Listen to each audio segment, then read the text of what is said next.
I do not put this one on Arteta. I put it on Arteta at Liverpool, right? And I go back to that Liverpool game. We never went for it, and that's down to the manager, right?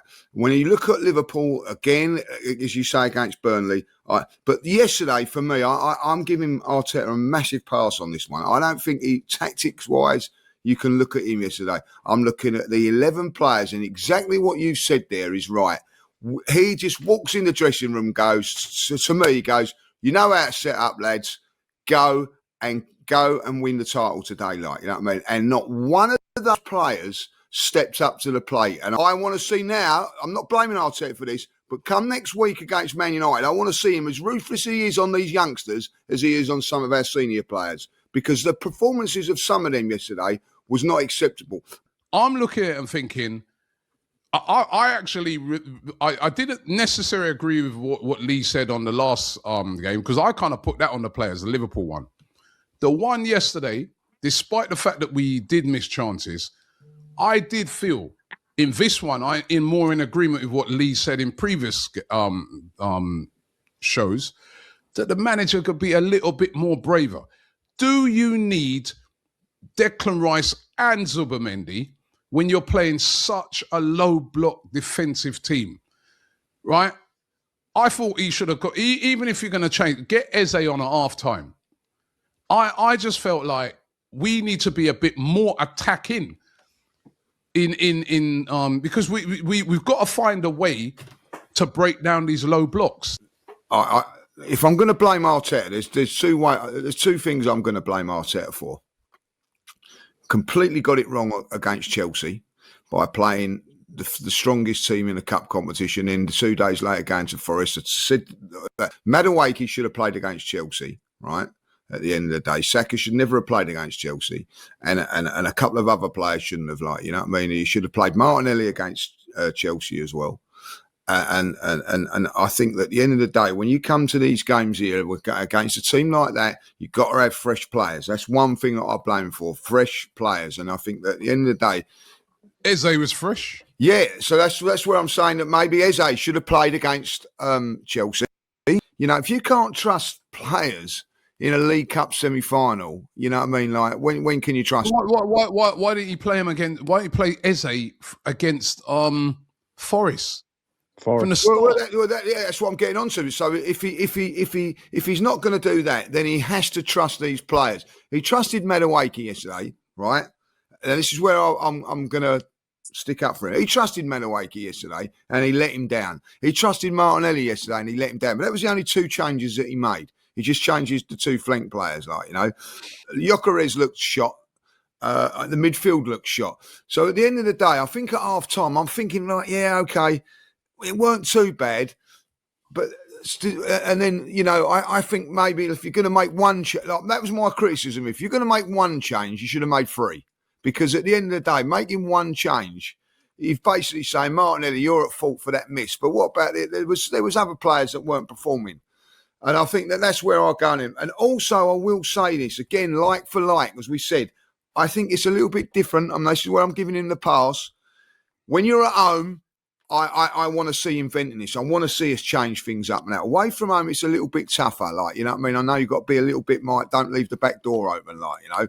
But if he's not going to trust a £60 million Eze or a young prodigy in Nwaneri, when are you going to? When are you going to? You know what I mean? That's that was the one I will have a criticism on him, like, you know, from that point of view. And he should be trusting it. Eze was playing week in, week out for Crystal Palace. And that's my other point, Rob. If you're going to go against a low block side, right, and you know you're coming up against it, right, and this is the little bit where I'll stick it up for a little while, you're 7 points clear. You've been saying at the end of the day, oh, that was a good point against Liverpool. Another point, yeah. We've added a little bit up. It's not 4 now, it's 5, it's 6, it's 7. So you have to say that from that point of view. But when you're playing against low block side, you need a maverick. You need someone that's going to be different. It's almost like he doesn't trust certain players.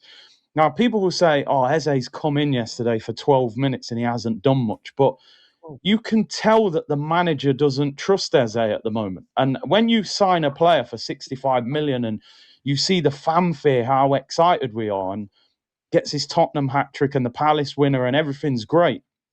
and then you sit on the bench for 6 weeks. Even when that manager's bringing you on, you know as a player, this manager's not really having me. Do you know what I mean? His whole body language and demeanour looks different now when he comes on the pitch. He looks shy. He doesn't really get on the ball. He's not really making a lot happen. So we signed Eze for games like yesterday because creativity is a problem for us against low blocks. We struggled last year. Look how many games we drew. It wasn't the big teams. It was these teams. So you sign Eze to unlock a Forest defence and you give him 12 minutes. It makes no sense. And I'm with you, Rob. Like, I was sat there at half time. I thought, yeah, if you're going to make changes, make more than one, because that game we weren't struggling just because Martinelli wasn't playing well. They weren't. Listen, they were no threat. They were no, and they didn't look like they'd be a threat unless they go, say, for instance, go a goal down, then they might go for it. But you could see the pattern. It's Sean Dyche, man. I've seen his teams. We've played so many of them over the years. Even I know his tactics. Even I know what he's going to do. Do you know what? Also, you have to say this. If we would have been brave and lost to Liverpool, or won it, right? If we win one, lose one in the last 2 games, we'd be 1 point better off. These draws now are starting to cost us like it did last season. You know what I mean? If we'd have won one, lost one of those games, we'd had 3 points and we only got 2. I know, it's great to keep unbeaten and that, but somewhere along the line, you've got to be a little bit more braver. I get that. I do get that, what you're saying, but I think that's a great point also you make there, because you've got to trust the manager. It's like if you're playing even Sunday morning, the game's 3-0 up, I'll get Robbie Lyle on now, he can have 10 minutes, you know what I mean? It's that's a bit odd. It's sort of do you know what I mean? Don't all right, or you're losing 3-0, you can have 20 minutes. But it's those games when it's 1-0. He did bring him on yesterday when it was 0-0, but only with 10 minutes to go. Do you know what I mean? When we're going to be a little bit more open, could he have gone 15 minutes earlier? I don't know. You know what I mean? At half time, the guy's freshly. The guy didn't play. I get it. He didn't play against. But I think at half time we weren't that bad. I didn't think we was that bad. I thought we was woeful in the second half. I didn't think we was that bad in the first half. We was absolutely woeful in the second half when we made changes. I think maybe, I don't know. This one for me is not on Arteta. I have to say, you know what I mean? But he's part, as you quite rightly say, Curtis, he's part of the problem as well. You know what I mean? We need a strategy too. We need a signing. We need something that's going to boost us. You know what I mean? It's not even just a signing, Lee. I think we need a strategy, another strategy for these type of teams.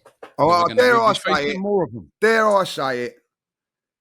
We've got to now look back to bring back Kai. It's got to happen. You know what I mean? He's got to agree that he's got to be the focal point for me now. I'd be sitting there if I was them. Mikel knocks on my door. I need more money for a player. I say, do you know what, Mikel?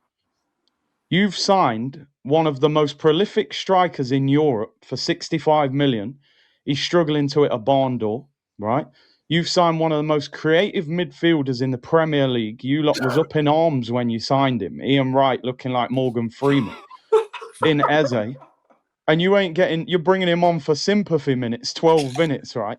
You signed Noni Madueke for 52 million when fans were up in arms going, I don't know about that, another Chelsea player. And that guy hasn't got 1 goal contribution in the Premier League this season. So that's nearly £200 million on 3 players. And we're sitting here in January going, well, we might need another striker because Gyökeres ain't as good as we thought. Madueke ain't really an upgrade on Ethan when Ethan was playing on the right. And Eze, we don't even know what's going on with Eze. His confidence looks shot. He don't even look like he wants the ball. So I tell you what, Mikel, before you ask for more money, you better get more out of the players you've got, because I've heard all season that we got the best squad in the Prem. That's what I've heard people say. We got the best squad. If you got the best squad, surely you should be able to get over the finish line with this squad. I do think there is an issue of trust in the squad, because if you look at it, it's been a bad week for Arsenal, really. We played our full team, first team against in the League Cup against Chelsea, and we're still up in the air whether we win that or not. Like, we should have blasted them out of it. Like, I look back at that game now with the team that they played. We should have. I know you don't know this. Hindsight's a wonderful thing, but we should be winning that 4-5-1 at the end of the day. And then you go on to the next game and you go, right, okay, you can rest a few players and whatever. Like, you know what I mean? There is a thing I do think. Ruthlessness of the players and the manager as well. Like, that game should have been won 3 or 4-1. Yesterday we should go and win. We should go and beat Liverpool really, like after what's happened at Man City. But we don't. If you're going to leave someone out, Trossard for Martinelli seems to. But is there enough for him to say yesterday? Do you know what? I'm leaving Zubimendi out today, and I'm bringing in Norgard today. Like, I'm going to tell you what. I'm going to leave out Odegaard. I think it's. It was a massive thing for him to leave out Saka, but he done that against Bournemouth as well. Like, I don't know. So let's just say that Saka's been left out because he is carrying a little niggle or whatever like that. He's not actually saying, right, I'm leaving Saka out because I can trust Madueke, is he? I think that he needs to do that in a big game against Man United. Maybe go, do you know what? You're coming in. You're in this squad for a reason. You're not playing today just because Saka's got a little slight knock. You're in it because you're the reason. So against Man United, I don't want to see Eze starting and basically like the manager going to him. You're playing today because I spent £60 million on you in the summer to be the man. Now go and be the man. Go and do it. And I think that he's got to be a little bit more trustworthy in his squad a little bit. Like, I look at. Do you know, like, so my mate said a good point yesterday. Why didn't Marino play yesterday up front in place of Gyökeres, right? And he turned around. He turned around and he goes, well, it'd be a little bit harsh, wouldn't it, on Gyökeres, a player you spent a lot of money for, right? And he's your striker, but you're putting in a makeshift midfield player up front. It's not a good look. But he went, well, he's done that with the left back. He's done that. Well, listen, Gyökeres did score an assist against Chelsea. That was one of his better games. So I had no problem with him starting that game.